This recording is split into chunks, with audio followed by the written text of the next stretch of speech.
સુઈગામ તાલુકાના જોરાવરગઢના યુવકનું શંકાસ્પદ મોત થતાં ચકચાર મચી।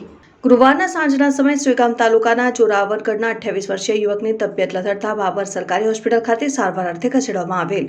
જોકે ફરજ પરના તબીબે તપાસ બાદ તેને મૃત જાહેર કરતા રેરાટી વ્યાપી જવા પામી હતી।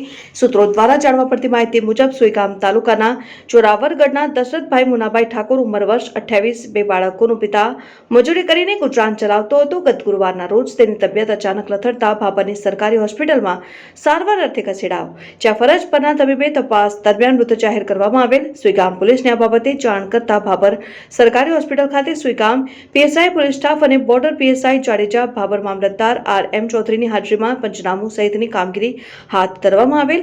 ભાભર હોસ્પિટલના તબીબોની પેનલ દ્વારા પોસ્ટમોર્ટમ કરીને લાશને મૃતકના વાલી વારસોને સોંપવામાં આવેલ અને યુવકના મૃત્યુ બાબતે લોકોમાં અનેક ચર્ચાઓ થઈ રહી હતી। જોકે સત્ય હકીકત તો PM રિપોર્ટ બાદ બહાર આવશે। હાલ તો સુઈગામ પોલીસ દ્વારા જરૂરી કાર્યવાહી કરીને તપાસ હાથ ધરેલ છે।